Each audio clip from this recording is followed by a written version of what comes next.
Welcome to Evidence Based, a new Harbinger psychology podcast. We're your hosts, Cassie and Kendall. On today's episode, we're talking about negative self-talk. Our guest is Katie Krimer. Katie is a psychotherapist at a thriving practice in New York and founder and coach at a wellness growth coaching company called Grow Space. She immigrated from Russia at a young age and grew up in New Jersey. She received her bachelor's and master's degrees in clinical psychology from the University of Washington and Boston University, respectively. She also earned her clinical social work degree and LCSW license from NYU. She's earned a certificate in mindfulness and psychotherapy from the renowned Institute for Meditation and Psychotherapy and will pursue a 2-year mindfulness meditation teacher certification under the mentorship of Tara Brach and Jack Kornfield. She is author of the Essential Self-Compassion Workbook for Teens and is deeply passionate about helping others develop a more authentic and vulnerable way of living, supporting humans through life struggles, and teaching the practice of mindfulness and self-compassion. Hi, Katie. Thanks so much for joining us today. Hi, thanks for having me. Hi, Katie. Welcome for me as well. And we wanted to start with an establishing question. And could you talk about what is the inner critic or describe it in the way you see it? Sure. So the inner critic is one of the many voices that we have inside our minds. So that presents as like our thought stream, for example, right? So we might have an inner voice that might be a comforting one. We might have an inner voice that might, tell us what we need to do in the next few hours, the planner. And very much similar to that, the inner critic is the voice that tells us that we're doing something wrong or messing up, or that we're not doing enough of something, that we should be doing more of something. So it is a little bit how it sounds. It's that part of our thought stream that perhaps gets a little overzealous in trying to correct or guide our behavior, but it doesn't do it in a very productive way. So I think that's kind of why we're all here today. Exactly. And in your book, you talk about how negative self-talk is conscious, whether it's reflexive or used more consciously. Can you expand on that a little bit? Sure. So when I think about self-talk, again, we're talking about something that is happening in our mind. So sometimes we call it mentalization or thinking.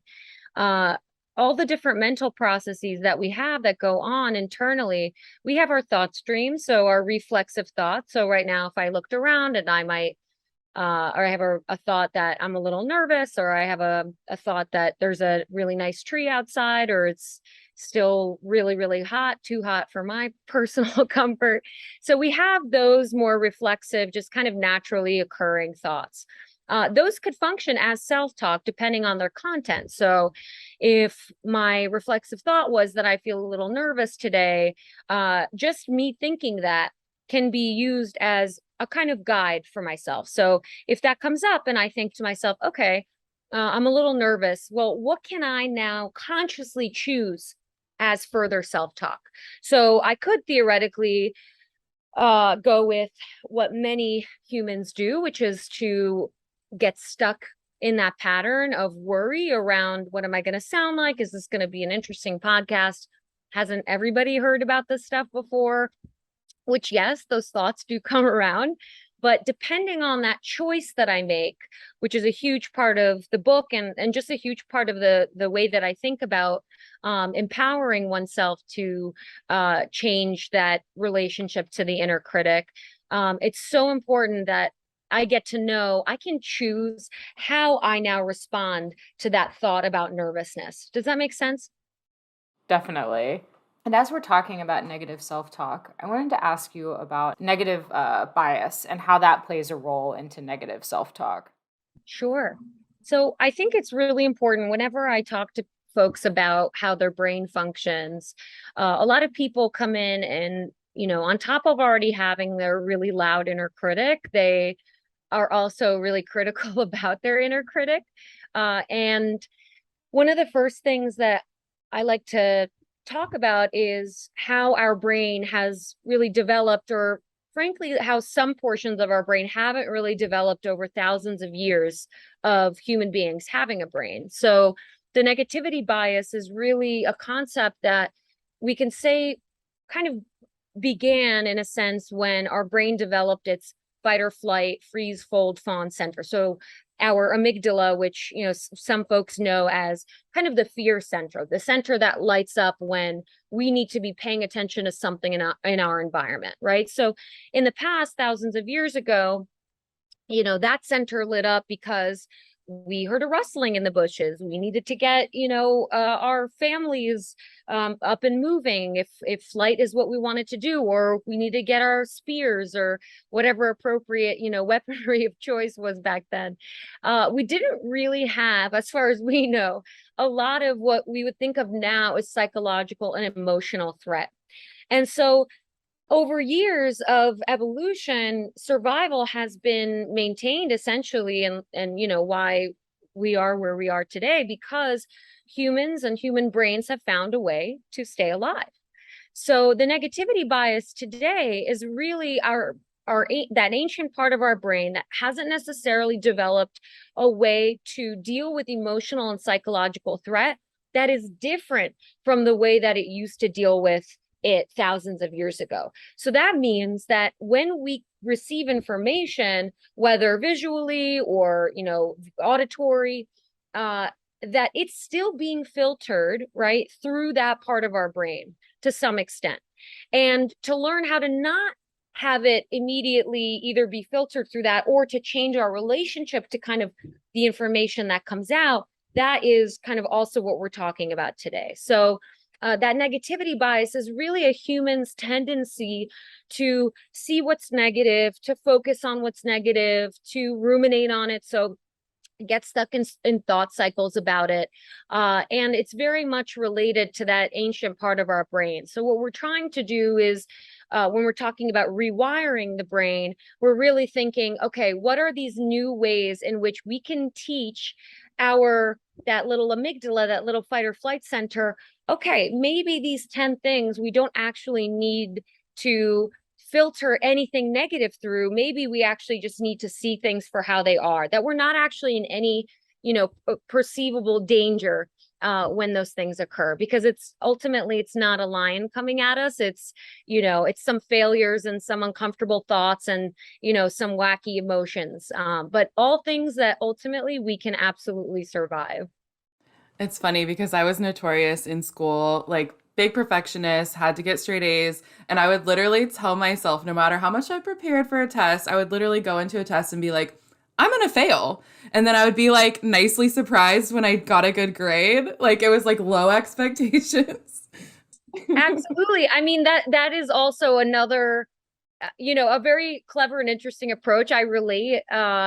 Sometimes telling yourself you were going to fail, for me, if it was anything math related, was a way of controlling for expectations. But I would say that there were probably kids out there too, and certainly fellow perfectionists like us, that if they, let's say, didn't do a good job, even if they did fail and it met that low expectation, right, it still felt pretty awful. And maybe afterward we still would have indulged our inner critic a little bit, right, around how we really need to be doing so much better, and how even though we prepared ourselves for failure, it still somehow represents some enormous part of us, right? So I totally hear that. Absolutely. And I think this goes right into cognitive biases and cognitive distortions. Those play a large role in negative self-talk. Can you talk about what these are and how those two things are different? Sure. So again, earlier we heard the term negativity bias. A cognitive bias is really when our brain is, for a myriad of reasons, predisposed to interpreting information based on information that it already has, or based on information that it's picking up from the environment. So, we all get raised in different environments. We grow up with different types of families. Some of us grow up more on our own. Some of us grow up being really supported. And those families and our upbringing and our environment, both socially and familially, they teach us all kinds of different things. And we're constantly, of course, taking in information just from being outside in the world, watching TV, listening to music, etc. So our brain will take those ideas, or sometimes called schemas, or stereotypes, which is a type of cognitive bias, and essentially filter our worldview through that and our view of ourselves as well.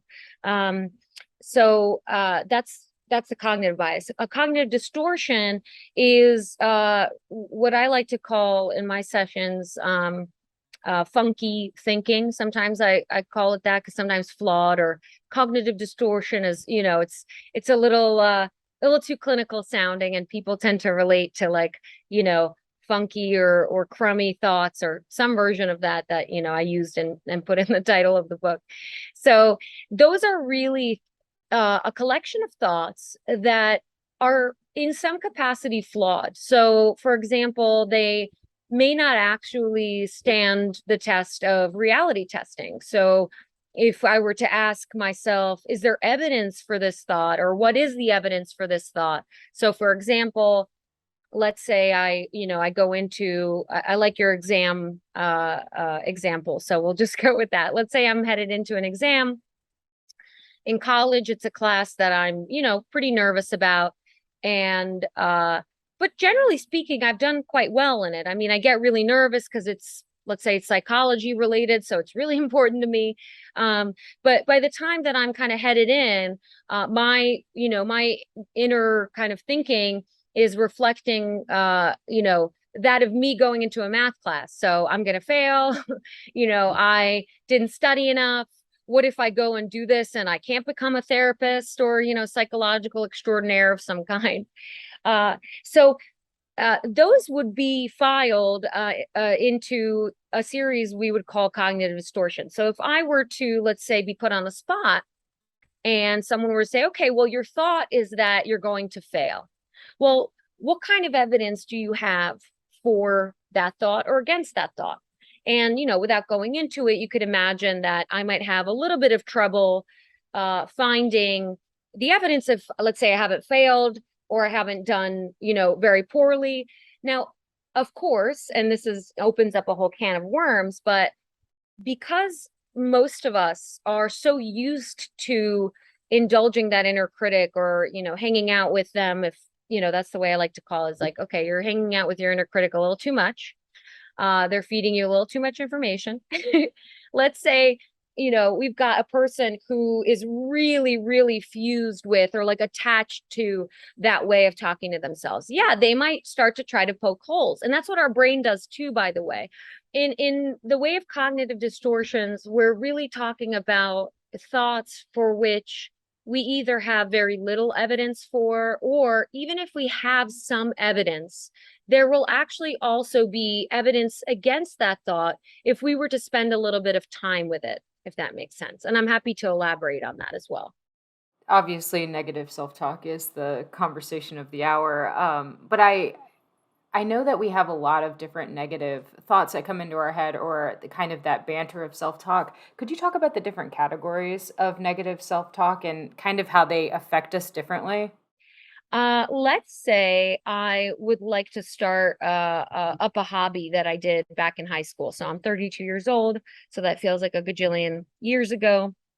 Um, I'm sure people will roll their eyes at that. They're like, "You're only 32." I'm like, "Yeah, but I'm a millennial. I feel like I've lived so many lives." Same here, this Right? group. You guys get it. You get it.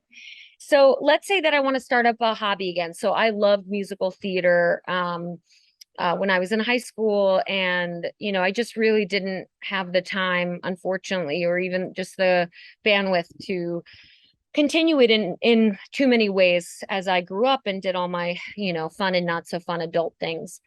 So let's say now, I moved to a town, I live in a house now, and I can join a community theater. I could try to join a community theater. So I can be very frank with you about my inner self-talk around that, or at least some of the thoughts that come up that I observe that come up, which might be, well, I haven't performed in probably about 10 years or more.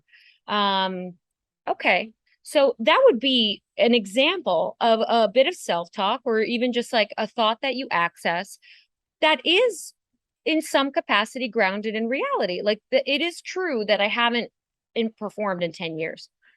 Then I might have a thought that says, what if I go audition and I'm so much worse than, I had like that I remembered myself to be in high school, right?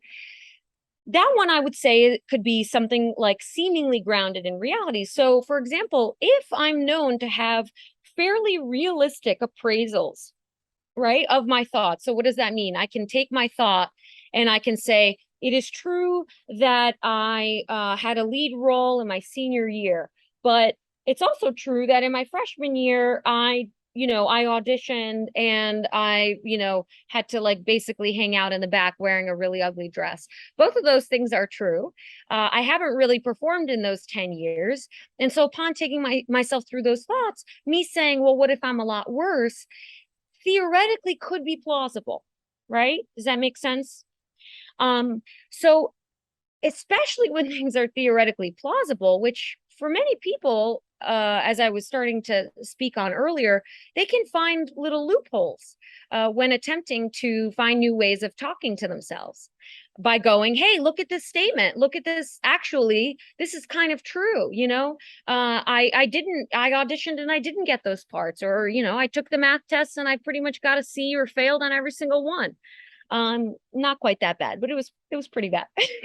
um so uh we want to be mindful of the different ways in which we try to get out of learning how to speak to ourselves in more productive, accepting, kind ways. Part of the reason we cling to it is because the same way we cling to pretty much any habits of mind, or even just habits in general, right? Human beings tend to repeat what's familiar.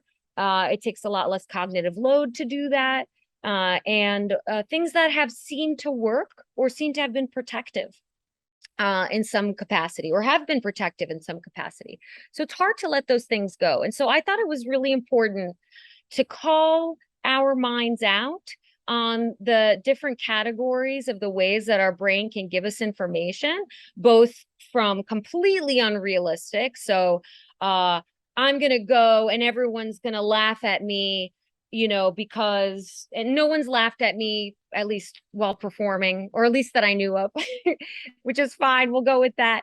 No one's ever laughed at me. I don't actually really believe right now in my state of mind and 32 years old that people my age are out to get me in some capacity when we're all trying to engage in a delightful round of community theater, right?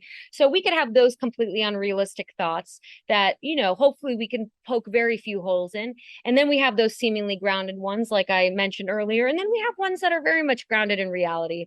There are certain things that we may have more skill for than others, right? And really, my hope with helping people change their relationship to their inner critic, thereby eventually, diminishing the need for that voice to come up. My goal is that everyone can kind of mix and match an approach that does work for them. Because I find that trying to get people into, who are already in a rigid way of thinking, to set up all these new rules for the way that they now need to think that's different, it can kind of compound the issue. And so I like to be flexible around those things. So I just wanted to kind of show folks that, yes, we have this spectrum of categories of thought, and, we can play around with that a little bit and use it to our advantage. You mentioned that some of these thoughts are seemingly like protecting you, right? Like, we think of them as comfort. Like, if I fail, I'm expecting that, so then the outcome is better. Can you talk about why talking shit to yourself is so harmful and what the consequences are of it? Sure. Gosh, I mean, you can kind of hear it in the title. If the title was, the shit you say to everybody else, we'd probably have a lot of people feeling guilty and ashamed and, misaligned with their values, because most of us don't tend to talk the same shit to others, right? Especially those we love and care for, in the way that we do to ourselves. So, and try to imagine for a moment what that would look like, if we really take ourselves there. Everything or every other sentence that came out of your mouth to your best friend was, you sure you want to do that? You sure you want to eat that? Ooh, I don't know. Are you gonna You sure you want to take that test? Ooh, last time you did that, you were so nervous. It was really awkward. I don't think you should go to that party ever again with those people. Like, it's giving me a little anxiety just saying that out loud. I'm like, oh gosh, I would never say that to anybody. Right. So, first and foremost, let's just lay down the groundwork for that. I mean, why are we even remotely imagining that somehow we can be super productive, motivated, inspired, fulfilled human beings who can radiate, warmth, kindness, and non-judgment? I mean, that's like some idealized version of a human being, but like, let's say, some version of that is something we would like. How do we expect ourselves to show up in the best way possible at our job, for example, if the night before we spent, an hour ruminating on all the ways in which we'll probably get fired? So really, we want to, first and foremost, I think, uh, I say sometimes we have to memorize this, or I'll joke and I'll say, okay, I want you to tattoo this on like the inside of your eyelid so that when you wake up, you see that, for example, your brain doesn't give a shit about your happiness. It's just trying to protect you from a bunch of stuff that it doesn't really know like what to do about, other than to overthink and to involve a critical inner voice. So over time, the same way in which you can imagine your best friend would stop being your best friend if you continued to talk to them in that demoralizing way. And if they chose to stay with you, well, you'd probably would eviscerate their self-esteem and self-worth. And there's absolutely no difference in what happens to us. There's no difference. It's equal opportunity. We're all human beings. And speaking to others in the way we speak to ourselves, in some of these flawed and unkind, critical ways, will have the same detriments. We will either reinforce existing core beliefs that are already not existing in our favor. So things like, I'm not good enough, I'm not lovable, I'm not acceptable, I will fail, I can't do these things. So the more that we engage in negative thinking or negative self-talk, we will see those beliefs become stronger and stronger. Naturally, we walk around in this world with these core beliefs, perceptions of ourselves, others, and the world around us. And once we go out there, we act in line with a lot of the things that we believe, hopefully, right? So, similarly, if we believe in a cause, we're going to hopefully, behave in line with that cause. It's really no different.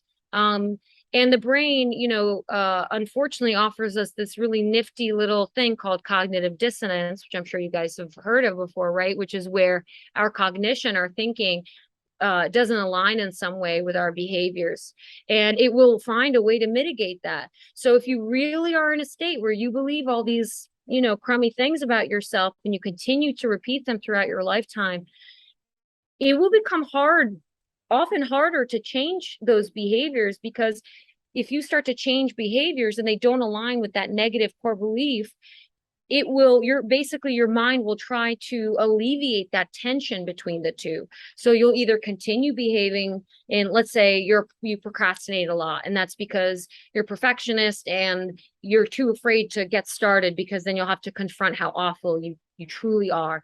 Well, if you keep up that language with yourself, well, the likelihood that you continue procrastinating and that you do prove your own point, that you couldn't even do the thing you wanted to do, and then you get to go, see, I told myself I'm just the worst, shittiest human being on the planet. So it also creates these self-fulfilling prophecies, unfortunately, if we continue with that negative self-talk. I mean, I can go on. It impacts your interpersonal relationships. It impacts our level of confidence and self-efficacy. So the sort of belief that we have that we can accomplish something successfully, that tends to get lowered. And if you are in a place where, let's say, you don't necessarily have too many negative core beliefs, let's say, thankfully, you grew up in an environment where no one really, caused you to believe any of those things growing up, and you start start up your negative self-talk at the ripe old age of, I don't know, 16, because the hormones are running wild. Well, you can continue that self-talk into early adulthood, and that might impact the way that you present yourself in college or wherever it is that you go into the workforce, etc. So really, you want to think about it like the I didn't come up with this already exists, but neurons that fire together wire together. So again, thoughts that wire together, so thoughts that you kind of allow into your lovely brain space and give let them stay there without paying rent, and they're not very nice tenants. Well, they're going to do a number on your home up there if you don't slowly ask them to leave, or I don't know, teach them to redecorate in a nice way, take out the trash, etc. So it's just a whole buttload of negative consequences that can come. That's for sure. I think it's particularly helpful to think of your inner critic as like an external friend. Like, obviously, that would be considered a pretty toxic person to have around if they were just constantly criticizing or doubting every single move you made, and you wouldn't want them around, or you would at least want to help develop them into a more supportive friend. Earning your continuing education hours doesn't have to be a painful experience. The right course can open your mind to new possibilities, increase your confidence, and hand you powerful tools to transform your clients' lives. Praxis Continuing Education and Training teams up with some of the brightest minds in mental health to provide cutting-edge, evidence-based training for practitioners. You can learn firsthand from experts like Stephen C. Hayes, Kelly Wilson, Robin Walzer, Kirk Strazel, and many others. Find your next training at praxiscet.com. That's praxiscet.com. It almost sounds like a mantra, but in your book you talk about thoughts are not facts. Can you explain why that's helpful to keep in mind as you're working through some of this negative self-talk? Totally. That's one of my favorite things I think I learned as an adult. Or maybe I learned it earlier, but I'm not sure that I put it into practice anytime before the age of 23, 24. So the way that I describe thoughts in the book, I know, and the way I describe it to folks that I speak with is that, you can think of a thought when it arrives in your mind as electricity kind of running through your brain, right? So when when your brain fires and it creates a thought, and over time creates a thinking pattern, really it is important to recognize that this is information, this meaning that we create for things, this narrative, these stories that we tell ourselves, they're actually created by signals firing off in the brain. Why is that important? Well, we are never taught, unless we went to a super cool hip school that teaches mindfulness, which I love. I love that those are popping up everywhere. But we generally are not taught that this like stuff, that busyness that occurs in our brain, right? Like the feelings that we tend to rekindle with our ruminations, all the late nights we stay up replaying old conversations or preparing the gajillion to-do lists that we have going on, or especially if we're not yet at a level of self-awareness where our reflexive thoughts, we just simply interpret as to be true and to be factual. So it's not like we get sat down and told, hey, all that noise that goes on, you can choose. Like, you could totally choose what you want to listen to, what you want to throw out. And over time, you'll develop a really great habit of doing that successfully, so that you're not totally deluded by throwing out any thought that, questions your abilities or your skills or qualities, because we need that. We need a healthy, self-reflective voice that hopefully gives us a little bit of feedback and says, hey, Katie, slow down, or hey, you don't need to get every thought out of your brain. You'll get the gist across, right? So those are important to have. But ultimately, that at 50 to 70,000 thoughts per day, and that's, I'm putting in big air quotes, an average amount of thoughts that our brain produces on a daily basis, we are by no means able to filter every single one of those through, some kind of true or not true test.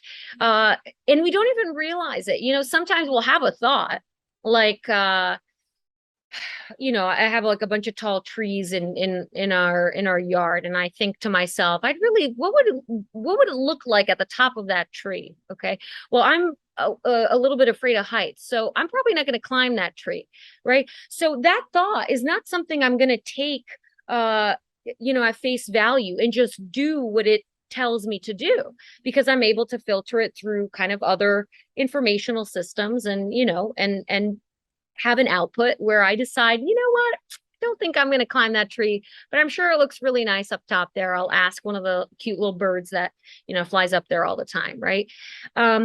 And, so many of those negative thoughts and those cognitive distortions that we spoke about earlier, when those come up, most people immediately recognize them to be facts, or at the very least, recognize them to be some kind of information that we should utilize when we act in the world, right? And the reality is that we actually get to use other information and, a lot of self-awareness and, a lot of other things like our motivation to, for example, be a more fulfilled being. We want to combine all those things so that we can now arrive at a place where our inner critic speaks and we question what information is given to us. Is this really, do I have to take this exactly as it's being given to me? Is this really a fact? What do I have to prove that? I often say to people, okay, here's your thought. If you were to stand in front of 500 people, the only way I will agree with you, I'll say this to my clients, the only way I will agree with you that is in fact, a factual thought. So let's say the thought is, I'm too chubby to be loved.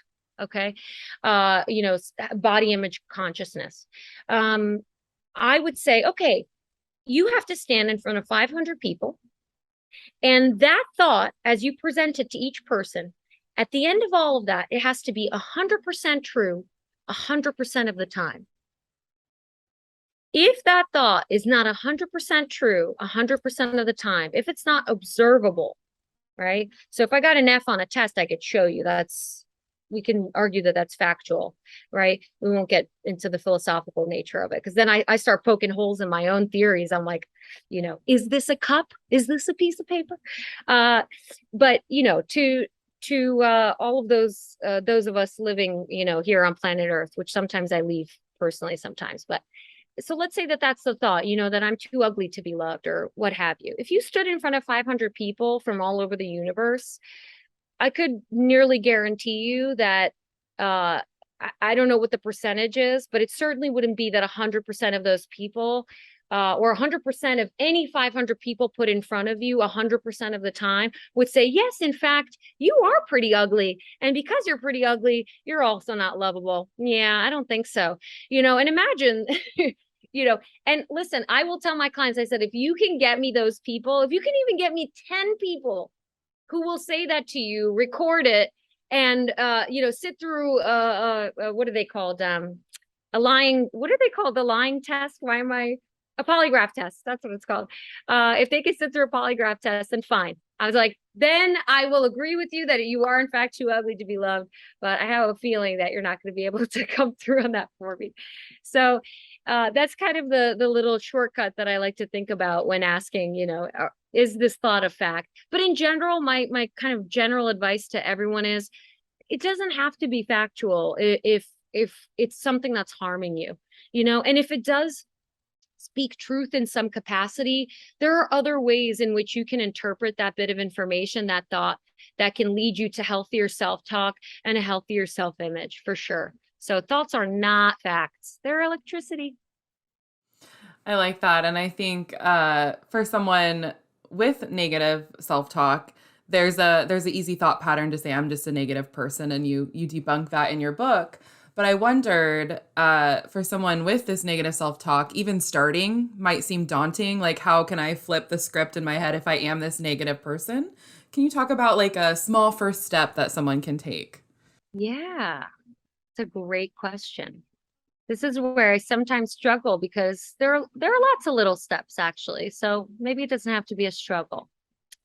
One thing that you can do if you're recognizing, let's say you picked up a copy of this book or someone's telling you about it and you think to yourself, "Oh wow, like these 40, 40 negative self-talk items, like I'm kind of 32 out of 40, or 40 out of 40." I had someone recently tell me, they're like, "I checked off every single one of these." I was like, "That's totally common. That's why I picked those 40." There are ones that we all have on a regular basis. So I would say that at some point, right, in order to take that first step, you have to have some recognition that some information that your brain is giving you or some of the self-talk you've used has in fact been harmful. You don't even have to be in a headspace where you're like, okay, I'm ready to change these things. I'm ready to let go of, my inner critic once and for all. You don't have to be there. That's totally okay. I would actually say that the majority of humans that come to see me, so much of working with people in the beginning is actually getting them ready to or getting them ready to change those thoughts, right? A lot of people don't necessarily come at it being even that willing to let go of some of those thoughts that they feel are protective. So or that they just believe are true because they've said them so often to themselves, right? So I would say in that case, well, can you sit down and just write down some of the thoughts you have? Just like write them exactly verbatim as they come to your mind. So maybe can I toss it back to you? You don't have to give me your own personal thoughts, but like what are some negative thoughts that you could kind of immediately that come to your guys' minds? Well, I think I'm the negative person. Like that one seems really quick to me. So that resonates. So that your entire identity in some capacity is wrapped up in being negative. Okay, great. So if that is in fact, a truth that you believe about yourself. So I would say, okay, well, if you're a negative person, let's write down all of the things that are negative about you. And let's just write down the content of your mind. So if you're a negative person, it should hold to be true that the thoughts that come to you are negative as well. So let's just write those down. And what hopefully would happen if you wrote those down, and again, this is without a therapist, just on your own, you decided to do that. And you look down at that piece of paper and, you start reading those things off. And then I might say, okay, let's say you wrote those down, you're looking at them, you're like, okay, yeah, that sounds like the trash that lives in my mind. Maybe at that point, you still don't find it to be objectively harmful. You think, well, all of these make total sense. That's just how I am. That's just how I function. That might be when I would say, okay, well, I would like for you to take those and I would like you to pick a person in your life that you really like and enjoy. They don't even have to be someone close to you. In fact, it might be easier, it might be harder or prove my point more if you try to say them to a stranger or someone that like your doctor, or your dentist or something like that, And I would like for you to read all of those off as if they were true about that person. So I see some thoughts here about, you can't do anything successfully. You're constantly failing in social situations. Here's a good one. You were definitely too awkward to audition for that play. You're not ever going to be an actor, not even for fun, and we can go on. There's lots of creative ones. Ironically enough, or maybe not, maybe it's a reflection of what I've done to my brain, thankfully, but it's actually hard for me sometimes to think of negative thoughts because I hear a lot of other people's and I'm, akin to working with those, but I have done quite a number on my brain that sometimes like recalling them just out of thin air could be really tough. I got to use my book. Goals. I know, right? I don't mean it. Listen, anyone who listens to this, I promise you, it's taken me, this is like my 10th year that I like to think of as like active self-growth work, So I never mince words around how challenging it's been, around how this is something that I have chosen to practice, if not every day, nearly every day. And, it's tremendously challenging, but the outcome could look like that, if someone asks you to recall some negative thoughts, that you have trouble doing so. But yeah, I would say write down some of those contents of your mind, take a look at them. If at face value they don't bother you, which they usually will, people usually look and go, oh my goodness, woof. And I'm like, yeah, this is all the stuff you keep in there all the time. Then think about saying those things to someone you really love. How does that make you feel? And that should bring up, and I rarely use should, and I say it in the book, but ideally that will bring up some cognitive dissonance, right? And we will have a natural reaction to go, I don't want to say those things. Like, even if they're true, I don't want to say them, because that would really hurt that person's feelings, or that would harm them from going out and trying what they want to try. Who am I to put them in that position? And so at the very least, creating a little bit of dissonance around that, and maybe starting with a question where you ask yourself, well, do I meet the criteria of being a human being? Let's say the answer is yes. It's okay if it's no, but let's just say yes. Okay. Do I live on this planet Earth? Let's go with yes. Okay, cool. Now we captured the majority of humans. All right. Do I have thoughts? I do, turns out. Emotions? For sure. Are any of them negative? Yeah, like most of them. Okay, cool. Well, it turns out there are all kinds of little books and little therapists and little bits of wisdom and, millions of posts on social media that seem to all agree that we've got all this negative stuff in there, and that it's not helpful all the time, 100% of the time. Sometimes it's actually pretty harmful. So I think, if anything, if anyone wants to start working toward changing their habits of mind, they should just listen to that little clip of me going into excruciating detail around how to start that process and not poke anyone. It's hard. It's so hard. I'm used to, being confronted with a million reasons why a person doesn't want to change it or shouldn't change it, or trying to prove to me why it's true. And, so when I explain things, I'm used to basically accounting for every possible loophole that someone can bring up. Right.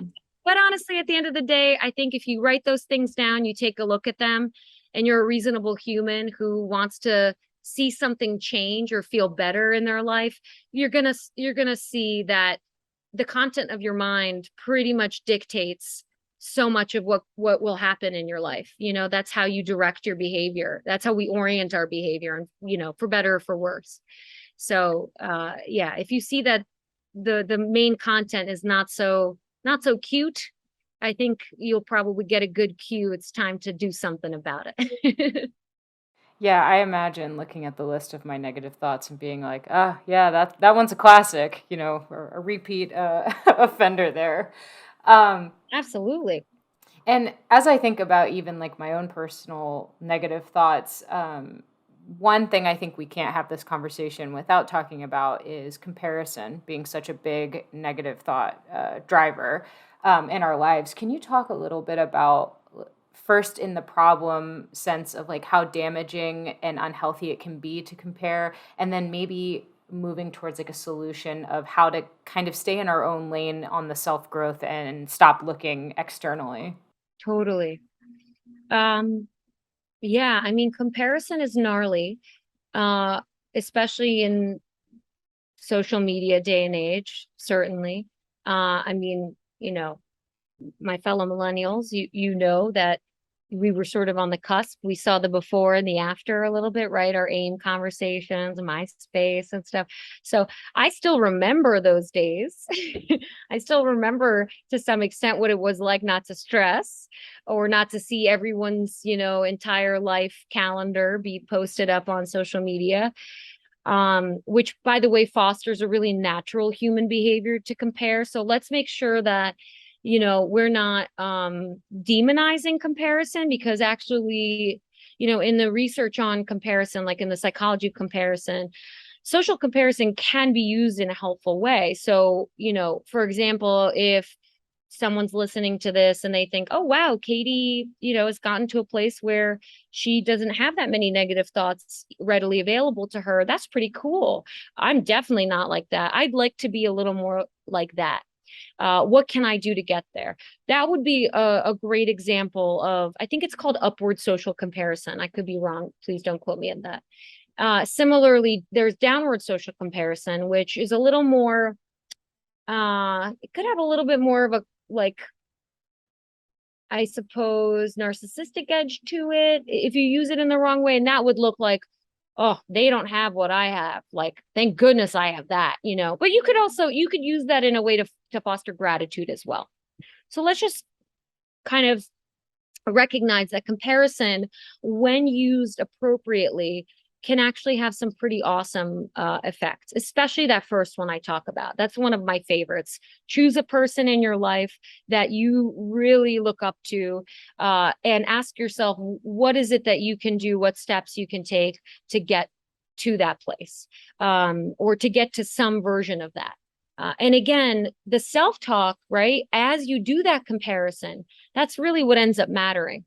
Is the self-talk still going into the realm of, yeah, I know they have a family and they have a kid and they have the career, and I didn't even finish my grad school program. Okay.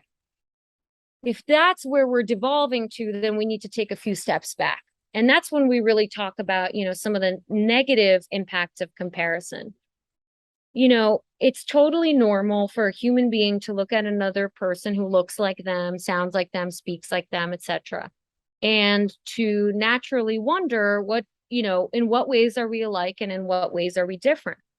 And again, in this day and age when, everyone's life is, of course, like very different than everybody else's, because we're all, we all have different upbringings, and, there's just a diversity of information that exists out there, and we have different influences.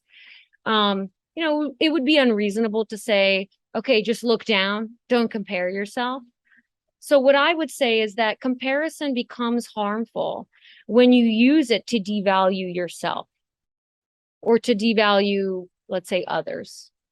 So that's really what we're looking to pay attention to, is how do we use that state of comparison? Now, a lot of people certainly, and I talk to many of them, I see a lot of, my lovely Gen Z kiddos, and a lot of fellow, cuspies, or whatever we're calling folks these days, and millennials too. And, especially within the realm of Instagram, TikTok, etc., right? I think we're all used to seeing people who live, I'm putting in big quotes again, perfect lives, right? So people who are, have all the clothes that look amazing, and their filters are amazing, and they're on a beach, and they have gifted stays, and, all of these different things. Well, as soon as you start going into the realm of comparing yourself, or attributes you have or don't have, or things you have or don't have, you put yourself in a really precarious position. Other humans are going to control the way that they're perceived, whether on social media or in public. That is what humans do in general. We control for different factors of ourselves that we do or don't want to present to the world, because we would like to control how people see us, so that we ultimately are not at risk for not belonging. That's super important. And belonging and shame, which I'll leave to Brene Brown because she's a genius and I love her. But it's a huge part of the comparison game. It can foster a lot of shame, right? What's wrong with me that I don't have that? Oh, my life isn't this way. I will never find a partner. I will never be able to travel like that person does. And I try to remind people that, first of all, we have no idea what goes on in other people's lives. We have no idea what goes on between all of those posts, or the things that people choose to present to the world that may look super shiny and brand new and really attractive.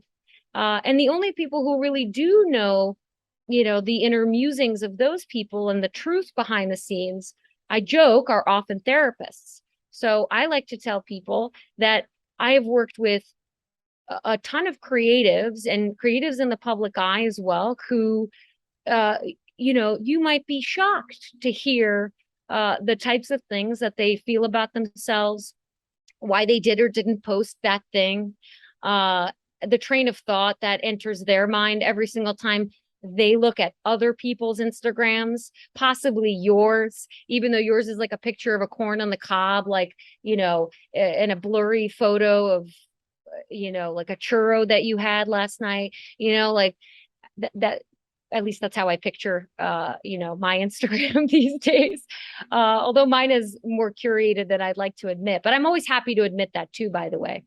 So it's so important to recognize that, if you take a step back and you ask yourself, well, what am I comparing myself to? Why is it that I want something that that person has? Or why is it that I'm somehow putting down some aspect of myself or my life? And usually, if you could take a little time to observe that, you will probably find some deeper core beliefs that sit with you. Again, like a sense of not belonging, for example. So if you grew up and, you always felt like you were on the outskirts in some capacity, and, you grow up and you still feel that way on the internet, well, maybe that's something that you didn't really heal within yourself. So maybe that deserves, some attention. So I would say, let's not devalue comparison as a whole, but let's be more mindful around when and how we do it and what those consequences are of that. I think that's all such good stuff too, because, as millennials, we were kind of in the beginning of social media where you used to be able to stop comparing when you got home, maybe. Whereas now it's just like, only highlight reels. Like you used to see people for who they were. So that's all really good stuff to keep in mind, that these are just highlight reels people are presenting. We are curating ourselves for the best moments for our social media. And as we start to wrap up here, I want to end on, why should we want to be more kind to ourselves? Why should we want to? Well, I suppose if we choose to exist on this earth with all of its, tragedies and misgivings, and we choose to exist in our mind with all of its,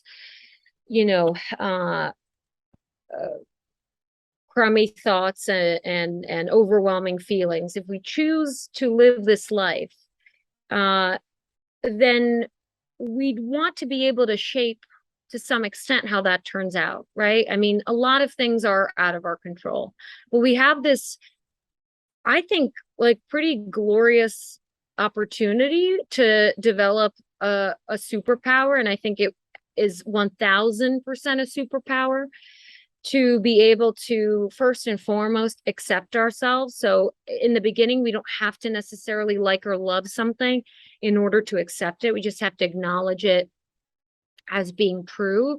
And the second piece being learning how to be compassionate toward ourselves or to our experiences, or kind to ourselves or our experiences. If you just separate it into two raw categories and you look at the outcomes of people who tend to have a lot of negative self-talk and a lot of negative thinking, it doesn't take a, Einstein to deduce that probably those of us who tend to remain or regularly practice self-kindness and or self-compassion and self-acceptance, for that matter, tend to have better outcomes across the board. On what? On the authentic friendships that we keep, the relationships that we have tend to have less turmoil. We tend to have more fulfilling experiences. We are able to pursue our purpose because we're not, necessarily afraid to fail. Or if we're afraid to fail, we know that if we do, we will have a kind internal spokesperson, connect with ourselves on that behalf. We know that we will be protected, in essence. So self-kindness, or even if you're more comfortable with starting with self-acceptance, or even just the acceptance of your state of mind, of your behaviors, even if you think that everything you've done in this world is really shitty, and that you've been a bad person. If you can start by practicing some level of acknowledgement of your humanity, that you know, that you are in fact flawed. You are. I mean, this isn't a game of lying to yourself. Self-talk isn't meant to be, I think self-talk isn't meant to be, falsified. I think it's the spirit and the energy behind what you're offering yourself. And think about the spirit behind a critical voice and a spirit, behind a kind voice. Which one is more comforting? Which one would you have wanted to hear if you were a 5-year-old? Or what if a little kiddo came up to you and needed reassurance? Which of the two would you choose in order to make it more likely that they go on to have a good day?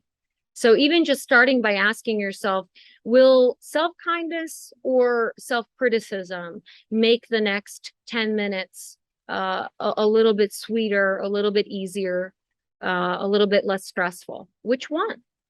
And I would hope that people could come to the obvious conclusion that self-kindness is and always will be the way to, receive the best kinds of energy from other humans and the universe. And, what you put into what you give to yourself is ultimately what you're going to put out there. And you will reap the benefits of that. I get to see it every day, and it's really one of the coolest things. Well, I think that's a great place to end. I think this conversation will resonate with probably more people than we'd like for it to, just because I think we've all had a pretty tough go of it the last few years, and we're all on a journey to being a little kinder to ourselves. So thank you so much, Katie, for speaking with us. Cassie, did you have anything else you wanted to ask? No, just thank you so much for your time. This was really great. Thank you so much, you guys. This was really fun. Have you ever had thoughts that drag you down rather than lift you up? Thoughts that make you feel hopeless and stuck? You're far from alone. Many people struggle with negative thoughts about themselves and the world. But if your unrepentant ruminations are getting in the way of living your life, it's time to tell your toxic mind to cut the crap. It's time to stand up to your inner critic, and it's time to show negative thoughts the door, once and for all. Written by a psychotherapist and grounded in proven effective mindfulness and cognitive behavioral therapy, the irreverent, no-nonsense approach in this snarky, yet hopeful guide will help ghost your negative thoughts, put an end to your toxic self-talk, and start living like a badass with all the positivity and confidence needed to reach your goals. Over time, negative self-talk can lead to more than just a pessimistic outlook on life. It can destroy your confidence, damage your relationships, and lead to anxiety, depression, and a host of other mental health conditions.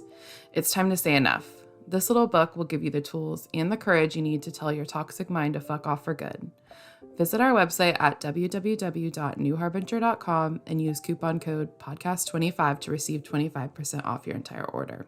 New Harbinger Publications is an independent, employee-owned publisher of books on psychology, health, spirituality, and personal growth. For nearly 50 years, our evidence-based self-help books and pioneering workbooks have helped readers make positive changes to improve mental health and well-being. Founded by psychologists Matthew McKay and Patrick Fanning, New Harbinger is proud to be an employee-owned company. Our books reflect our core values of integrity, sustainability, compassion, and trust. Written by leaders in the field and recommended by therapists worldwide, New Harbinger books are practical, accessible, and provide real tools for real change. Help your clients achieve lasting emotional balance with the DBT Skills Mega Bundle from New Harbinger Publications. This essential collection offers everything you need to effectively deliver dialectical behavior therapy in your practice, including a set of 8 exclusive microskills videos to help improve client motivation in treatment. Visit newharbinger.com for more information. If you enjoyed today's episode, we'd love if you rated, reviewed, and subscribed to the show, and we hope you might share it with anyone who might benefit from the content. This podcast is not a substitute for counseling with a licensed provider.